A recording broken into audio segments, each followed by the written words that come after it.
Hello everyone. Today we will discuss about the Great Depression in France. तो पिछले videos में US, Germany, Britain और Japan के बारे में हमने डिस्कस कर लिया है। तो उनके कंपैरिजन में, उन सारी कंट्रीज़ के कंपैरिजन में जो फ्रांस में इकोनॉमिक डाउनफॉल, ये ग्रेट डिप्रेशन का इम्पैक्ट जो दिख रहा था वो काफ़ी माइल्ड था बाकी कंट्रीज़ के कंपैरिजन में।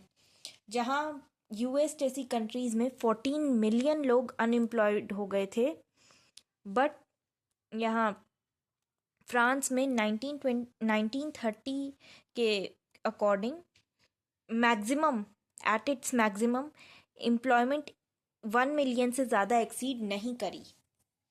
पूरे ग्रेट डिप्रेशन के फेज़ में जो एम्प्लॉयमेंट थी वो केवल इतनी ही रही।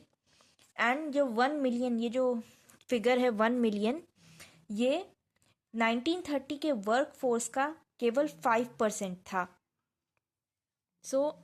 और ज़्यादा कोई भी प्रोडक्शन में जो फॉल हुआ वो भी काफ़ी कम था।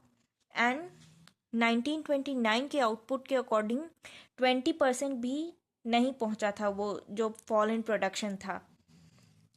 एंड कोई बैंकिंग क्राइसिस नहीं हुए, जैसे अमेरिका में आपने देखा कि बैंकिंग क्राइसिस हुए थे, ऐसा भी कोई बड़ा बैंकिंग क्राइसिस नहीं हुआ। फ्रांस में केवल एक मेजर बैंक फेल हुआ था।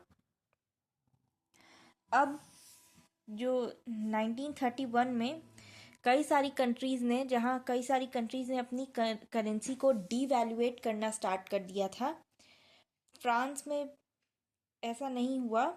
जैसे यूएस डॉलर या पाउंड को 1931 से लेकर 1933 के बीच में डिवैल्यूएट किया गया था, बट फ्रांस की जो गवर्नमेंट है उन्होंने ये डिवैल्यूएशन का आइडिया ही रिजेक्ट कर दिया था, इस ऑप्शन को ही रिजेक्ट कर दिया था। एंड इन 1933 जो वर्ल्ड गोल्ड स्टॉक था उसका लगभग 1/3 पार्ट, मतलब 1/3 गोल्ड स्टॉक, वर्ल्ड का 1/3 गोल्ड स्टॉक फ्रांस में था। एंड अब थोड़ा बहुत जो इम्पैक्ट पड़ रहा था ग्रेट डिप्रेशन का, मतलब इकोनॉमिक डाउनफॉल, जो उस वॉल स्ट्रीट क्रैश की वजह से जो थोड़ा बहुत इम्पैक्ट पड़ रहा था, उससे कैसे डील किया फ्रांस की गवर्नमेंट ने, लेट्स सी। तो 1935 से 36 के बीच गवर्नमेंट को लीड कर रहे थे पेरी लेवल, जिन्होंने डिफ्लेशनरी पॉलिसी इम्प्लीमेंट करी, एक स्ट्रिक्ट डिफ्लेशनरी पॉलिसी। इसके और फिर 1935 का एक एक्ट था जिससे कि उन्होंने पब्लिक एक्सपेंडिचर पे 10% रिडक्शन अप्लाई कर दिया एंड टैक्सेस को इंक्रीज कर दिया। फिर 1936 में गवर्नमेंट चेंज हुई, कोएलिशन गवर्नमेंट एक बनी, socialist and communist coalition government.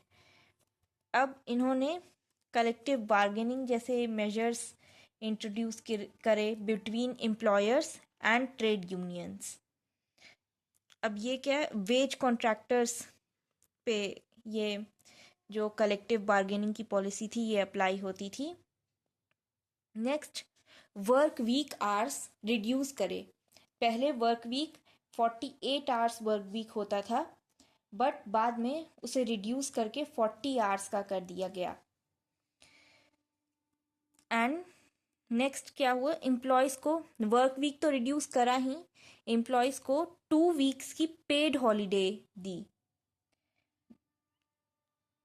And next was the civil servant wage cut policy को सस्पेंड कर दिया। अब जब ये सब हुआ, ये सारी पॉलिसीज़ इम्प्लीमेंट हुई, ये सारे मेजर्स लिए गए, इसी टाइम एक नेशन वाइड स्ट्राइक मूवमेंट हुआ which led to the signing of the Accord of Matignon. इस Accord of Matignon के अकॉर्डिंग वेजेस 12% एवरेज पे इंक्रीज कर दिए गए थे।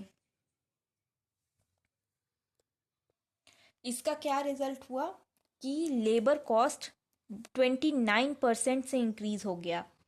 12% ये अकॉर्ड ऑफ मैटिगनन की वजह से, और बाकी का 4% पेड हॉलीडे की वजह से, एंड नेक्स्ट बचा 10%, 10.8% 40 आवर्स वर्क वीक की वजह से। And at the same time French Frank जो था उसे डिवैल्यू करके 30% पे आ गया। अब 1937 में कोएलिशन का पहला पब्लिक बजट आया जिसमें कि टैक्स को इंक्रीज कर दिया गया, बट एवरेज टैक्स को 17.4% से 15.8% पे कर दिया, रिड्यूस कर दिया। अब वॉर के टाइम पे जब वर्ल्ड वॉर स्टार्ट हुआ तब फ्रांस की इकोनॉमी धीरे धीरे करके रिकवर होने लगी एंड 1938 तक फ्रांस की इकोनॉमी प्री वॉर रेजाइम में एंटर कर चुकी थी। अब इससे पब्लिक एक्सपेंडिचर बढ़ गए, वर्क वीक भी इंक्रीज हो गया। अब फ्रांस को लेकर के अगर फ्रांस की इकोनॉमी की बात करें तो 4 पॉइंट्स जो मेन है, एक तरह से आप समझ लो कि इस पूरे टॉपिक की समरी है एक तरह से, कि ग्रेट डिप्रेशन फ्रांस में एक साल बाद स्टार्ट हुआ। यूएस में 1929 में स्टार्ट हुआ था, फ्रांस में 1930 में स्टार्ट हुआ। फिर सेकेंड पॉइंट कि कोई भी बैंकिंग क्राइसिस फ्रांस में नहीं थी, मैंने पहले ही बता दिया। कोई डिफ्लेशनरी पॉलिसी 1934 से पहले नहीं थी, पहली डिफ्लेशनरी पॉलिसी आई 1935 में। एंड नेक्स्ट कि जब 1936 रिसेशन के टाइम पे कई सारे रिफॉर्म्स इम्प्लीमेंट करे गए जो कि सिमिलर थे to the US New deal.